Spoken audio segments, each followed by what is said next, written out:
नमस्कार दोस्तों, आज मैं आपको एकादशी व्रत में सुनी जाने वाली गणेश भगवान की कहानी सुनाने जा रही हूँ। प्रेम से बोलिए गणेश भगवान की जय हो, विष्णु भगवान की जय हो।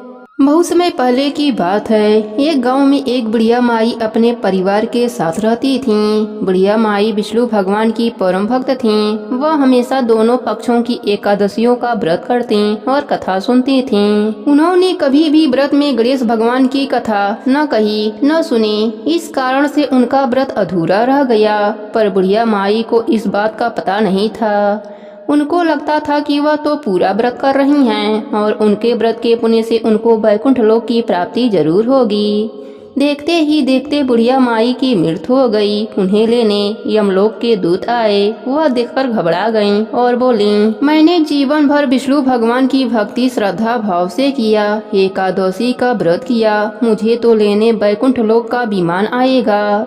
मैं आपके साथ नहीं चलूंगी। इतना कहकर बुढ़िया माई रोने लगीं और विष्णु भगवान को पुकारने लगीं।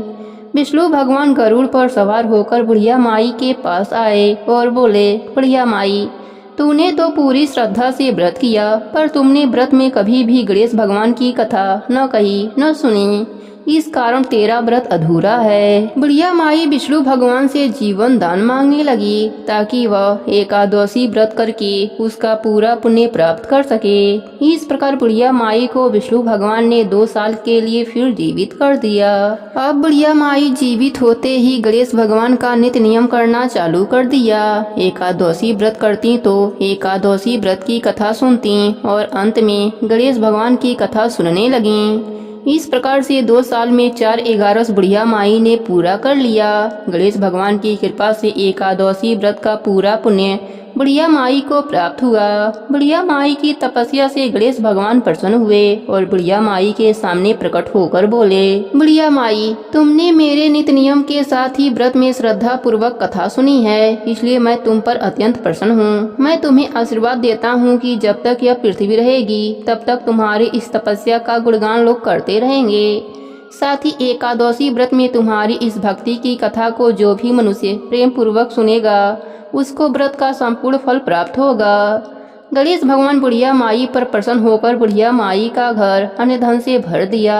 साथ ही रिद्धि सिद्धि का आवास करके अंतर ध्यान हो गए। 2 साल बीतने पर बुढ़िया माई की मृत्यु हुई। इस बार उन्हें लेने वैकुंठ लोक का विमान आया। बुढ़िया माई को पूरे मान सम्मान के साथ वैकुंठ लोक ले जाया गया।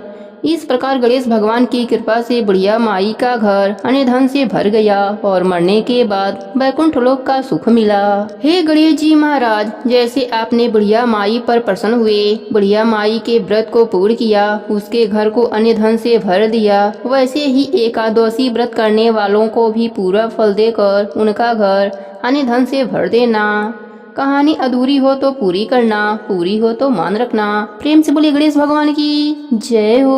बहुत पुरानी बात है। एक गांव में एक मालिन रहती थी। उसके पति का स्वर्गवास हो चुका था। उसका एक 4 साल का पुत्र था। उसकी सास कठोर हृदय की स्त्री थी। वह बहू को बहुत तकलीफ देती थी। एक दिन सास बहू और पोते को घर से निकाल दिया। वह दोनों रोते हुए चलते चलते एक जंगल में पहुंच गए।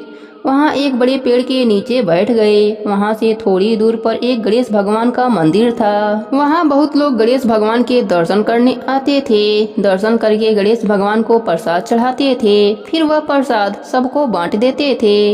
इस प्रसाद से माँ बेटे का गुजारा होने लगा। दोनों माँ बेटे गणेश भगवान के पूजा पाठ में लग गए।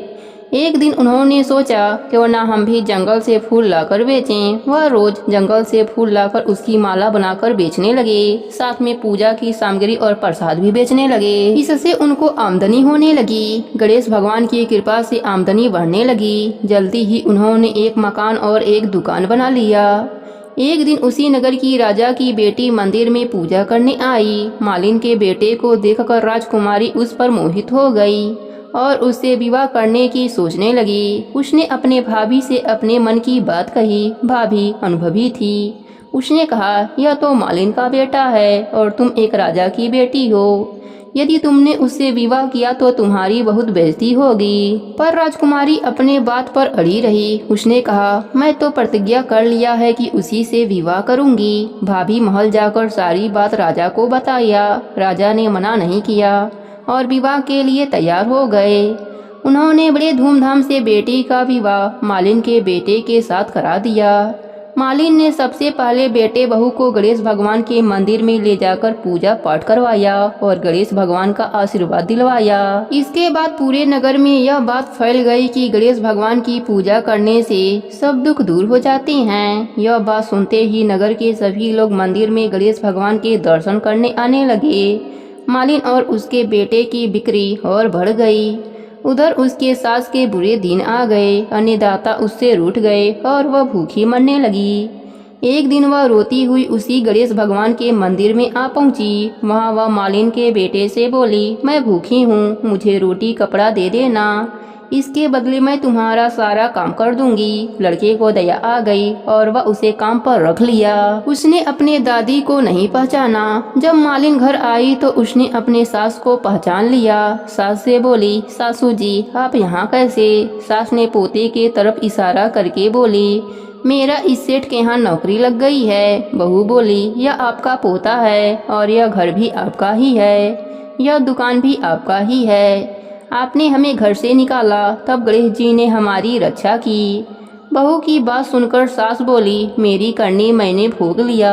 बहू बोली, सासू जी अब आप हमारे यहाँ रहो और पोते का सुख देखो।